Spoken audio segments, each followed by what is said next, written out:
네, 분식회계 관련 자료들에 대해서 삭제 은폐 지시 혐의를 받고 있는 삼성바이오로직스의 김태한 대표이사 등 삼성그룹 임원 3명에 대해서 구속 여부가 오늘 결정됩니다. 네, 오늘 영장 심사 결과에 따라서 증거인멸을 지시한 것으로 의심되는 삼성그룹의 윗선 관련 수사가 속도를 낼 수 있을 것으로 보입니다. 법원에 나가 있는 취재기자 연결해 보겠습니다. 박규환 기자.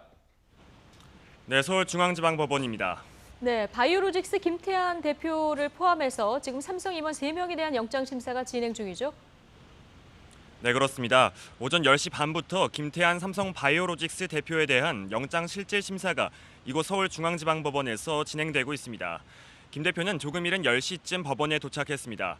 증거인멸을 직접 지시했는지 아니면 윗선 지시를 받았는지 묻는 취재진의 질문에도 아무 답변 없이 굳은 표정으로 법정에 들어갔습니다. 삼성전자 사업지원 TF 김모 부사장과 삼성전자 박모 부사장 등 2명도 김 대표와 같은 혐의로 함께 영장 심사를 받고 있습니다. 삼성바이오로직스 분식 회계 사건과 관련해서 이번이 벌써 4번째 구속영장 심사입니다. 앞서 삼성바이오에피스 임원 2명과 삼성바이오로직스 팀장급 직원 1명, 그리고 삼성전자 사업지원 TF 소속 상무 2명에 대한 구속영장은 모두 발부됐습니다. 검찰의 수사가 점차 그룹 전반으로 확대되는 분위기입니다. 네, 김태한 대표 등 오늘 영장 심사를 받는 임원 어떤 혐의를 받고 있는지 이 부분도 정리하죠. 네, 이들은 회계 서류나 이재용 삼성전자 부회장과 관련된 파일 등을 삭제하거나 조작하도록 지시했다는 의혹을 받습니다. 증거인멸 교사 혐의인데요. 지금까지 드러난 증거인멸 정황은 상당히 구체적입니다. 검찰 수사에 앞서 공장 바닥에 공용 서버를 숨기고 직원들의 휴대전화와 노트북에서 이재용 부회장 관련 자료를 삭제했습니다.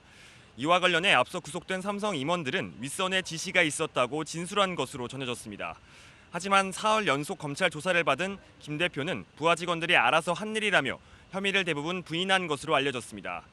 특히 대질 신문 과정에서는 삼성바이오의 고위 임원들이 김 대표의 증거인멸 지시가 있었다고 말하자 말을 왜 그렇게 하냐며 화를 낸 것으로 전해졌습니다. 결국 김 대표는 대질 신문 저서에 서명을 거부한 것으로 알려졌는데요. 검찰은 이러한 조사 태도와 혐의를 고려해서 구속영장을 청구했습니다.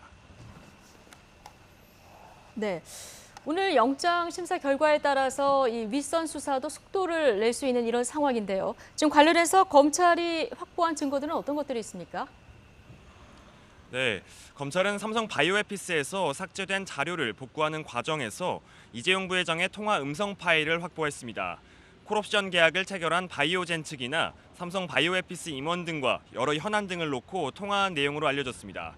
검찰은 이 파일에서 이 부회장이 상장 진행 상황과 콜옵션 관련 내용을 보고받고 지시한 정황을 확보한 것으로 전해졌는데요. 하지만 삼성 측은 해당 통화 내용은 회계 처리나 합병과는 전혀 무관하다며 선을 그었습니다. 통상 검찰 수사에 성실히 임하겠다는 수준의 해명에서 그친 삼성 측이 이례적으로 구체적인 반박에 나선 겁니다.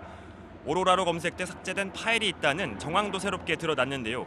오로라는 삼성바이오에피스의 지분 재매입을 위한 계획을 세우는 등 삼성바이오에피스에 대한 콜옵션이 행사된 이후 상황을 대비한 프로젝트로 알려졌습니다. 검찰이 확보한 관련 자료가 삼성바이오의 분식 회계 혐의 입증에 중요한 역할을 할 것으로 보입니다. 이에 따라 검찰은 이 부회장의 최측근으로 꼽히는 정현호 삼성전자 사업지원 TF 사장에 대한 소환 조사도 조만간 진행할 계획인데요. 이르면 오늘 밤 결정되는 김태한 대표 등에 대한 신병 확보 결과에 따라 정현호 사장 소환 시기가 결정될 전망입니다. 지금까지 서울중앙지방법원에서 YTN 박규환입니다.